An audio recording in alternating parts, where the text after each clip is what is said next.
पहला झंडा बना भगवा झंडा, ओम निशान, नेहरू जी को पसंद नहीं आया, बोले ये झंडा नहीं चलेगा। दूसरा झंडा डिजाइन हुआ भगवा झंडा, वंदे मातरम, नेहरू जी को पसंद नहीं आया। अब तिरंगा झंडा आ गया। दोबारा तिरंगा से भगवा झंडा करने के लिए मेहनत करनी पड़ेगी कि नहीं?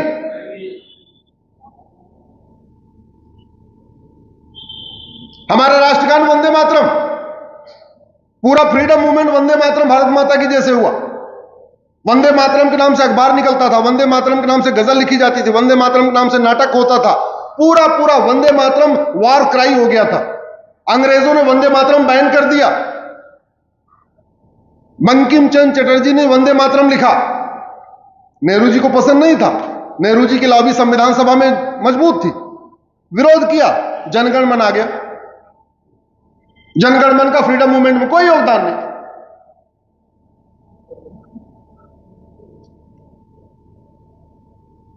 अंग्रेज एलोपैथी को मजबूत करना चाहते थे। अंग्रेज नहीं चाहते थे कि योग मजबूत हो, आयुर्वेद मजबूत हो, नेचुरोपैथी मजबूत हो। उसके लिए अंग्रेजों ने कानून बनाया 1940 में, ड्रग एक्ट। नेहरू जी ने उसको खत्म करने की बजाय 1954 में उसी को कॉपी पेस्ट करके इंडोर्स कर दिया। तो हमारे देश में आज जो सरकारी डॉक्टर सारे एमबीबीएस, हमारे आयुर्वेद के डॉक्टर, जो हमारी भारतीय चिकित्सा पद्धति है उसके डॉक्टर सेकंड क्लास माने जाते हैं।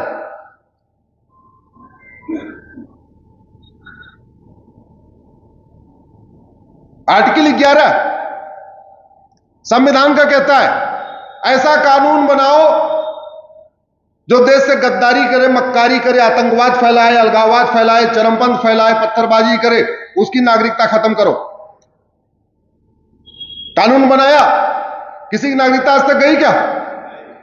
पिछले 75 साल में किसी गद्दार, मक्कार, आतंकवादी, अलगाववादी, माओवादी, नक्सली, घुसपैठिए की नागरिकता गई किसी की?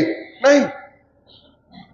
ऐसा कानून बनाया, नागरिकता नहीं जा रही है, सबको मिल रही, जा किसी की नहीं रही। आर्टिकल 13 कहता है सारी कुरीतियां खत्म करो, कुप्रथाएं खत्म करो। जो भारत की कुरीतियां थी उनके खिलाफ कानून बना, छुआछूत के खिलाफ कानून बना, सती प्रथा के खिलाफ कानून बना। लेकिन जो मुगल कालीन कुरीतियां थी,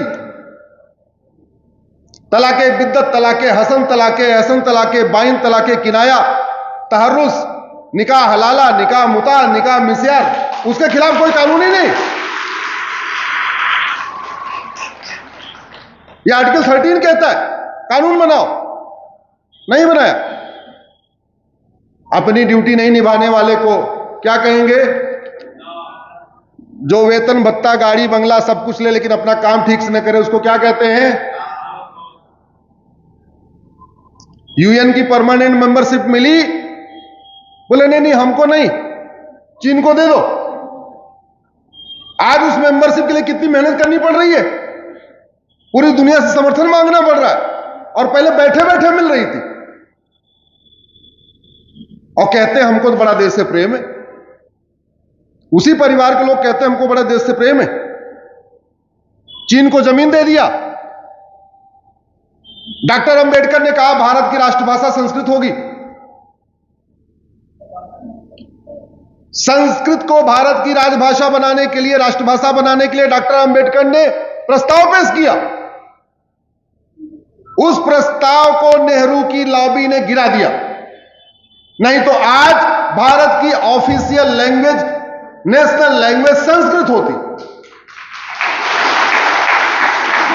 अब भारत की अगर ऑफिशियल लैंग्वेज संस्कृत होती, नेशनल लैंग्वेज संस्कृत होती, तो कम से कम 10वीं तक पूरे भारत में सबके लिए संस्कृत पढ़ना अनिवार्य होता। और संस्कृत पढ़ना अगर सब लोग जानते तो वेद को भी पढ़ते, वाल्मीकि रामायण को भी पढ़ते। कैसे कैसे कुठाराघात किया गया। देश का विभाजन रिलीजन के आधार पर हुआ। भाई 1947 में जो डिवीजन हुआ भारत का, यही कह के तो हुआ कि मैं पाक हूं, तुम नापाक हो, और हम पाक लोग नापाक लोगों के साथ नहीं रहेंगे। हम पाक हैं इसलिए पाकिस्तान बनाएंगे। पाकिस्तान यही तो बना ना, पाक का मतलब पवित्र। ये नारा दिया गया कि पाक नापाक एक साथ नहीं रह सकते, हिंदुस्तान पाकिस्तान इसलिए बना। चलो ठीक है, बन गया, फिर ये माइनॉरिटी मेजॉरिटी क्या करने की जरूरत थी? फिर ये माइनॉरिटी मेजॉरिटी काउंसिल प्लानिंग की जरूरत थी? भारत में सारे सबको समान अधिकार दे दिए, भोजन का अधिकार, घूमने का अधिकार, टहलने का अधिकार, भाषा, अपनी भाषा बोलने का अधिकार, अपने कपड़ा पहनने का अधिकार, त्योहार मनाने, सबको अपना अपना अधिकार है। फिर ये माइनॉरिटी मेजॉरिटी क्यों? और माइनॉरिटी मेजॉरिटी कैसे? कश्मीर में हिंदू केवल 2% बचे हुए और मुस्लिम 96% है। जो 96% है वो माइनॉरिटी कहलाते हैं, जो 2% है मेजॉरिटी कहलाते हैं। वो छोटी बच्ची भी उससे पूछ लीजिए कि 2% माइनॉरिटी है कि 96%, वो भी बता देगी कि माइनॉरिटी मेजॉरिटी का मतलब क्या होता है।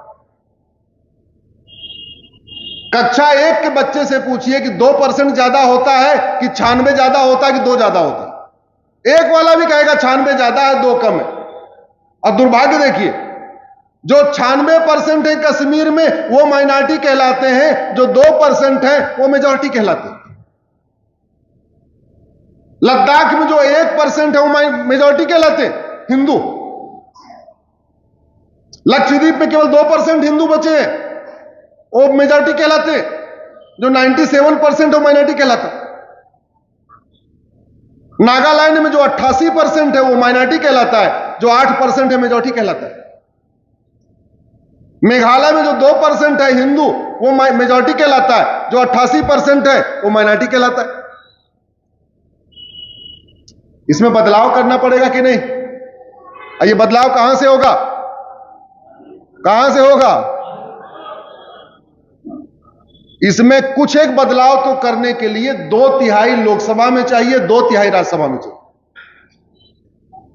इसलिए कहता हूं, अब की बार, जोर से बोलो, अब की बार इसीलिए चाहिए। आप लोग समझ में नहीं आ रहा होगा किस लिए चाहिए अब की बार 400 पार। अरे इसीलिए चाहिए क्योंकि संविधान के फंडामेंटल राइट में बदलाव करने के लिए 2/3 बहुमत चाहिए। अब जिसने नारा दिया वो नहीं बताएगा, हम बता रहे हैं 2/3। अब 400 पार क्यों चाहिए?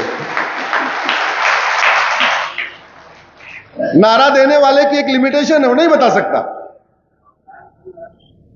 लेकिन अब आपको समझ में आ रहा होगा ना 400 पार क्यों चाहिए। ऐसा होता है, बबूल का पेड़ छोटा हो ना, 4 दिन का हो, 8 दिन का हो, 10 दिन का हो, उसको कोई बच्चा भी उखाड़ के फेंक सकता है। लेकिन वो बबूल का पेड़ अगर 30 साल का हो जाए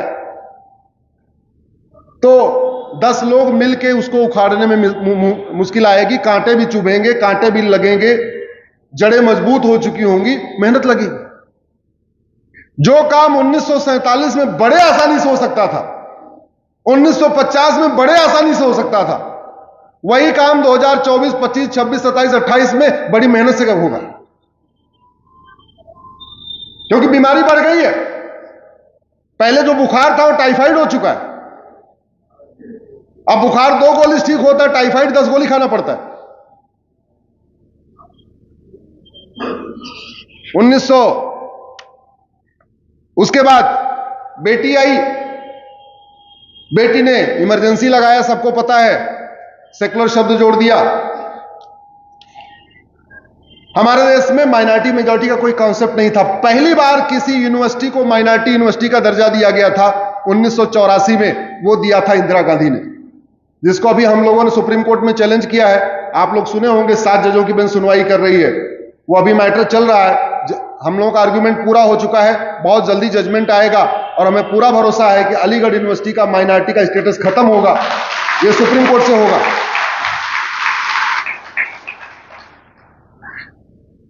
इतने से भी पेट नहीं भरा, राजीव गांधी प्रधानमंत्री बने।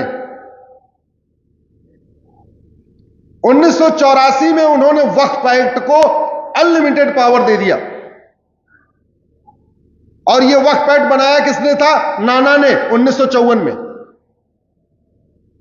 वक्फ एक्ट भारत में पहली बार 1954 में बना था। पता नहीं आप लोगों को वक्फ एक्ट के बारे में पता है नहीं पता है, गूगल करेंगे तो पता चलेगा। हमने उसको कोर्ट में चैलेंज किया हो। उस वक्फ एक्ट को जिसको नेहरू जी ने 1954 में बनाया था, उसको 1984 में राजीव गांधी को, जबकि हम लोगों ने, हमारे चाचा ताऊ ने 404 सीट दिया, उस 404 सीट का नतीजा था वक्फ एक्ट को अनलिमिटेड पावर दे दी।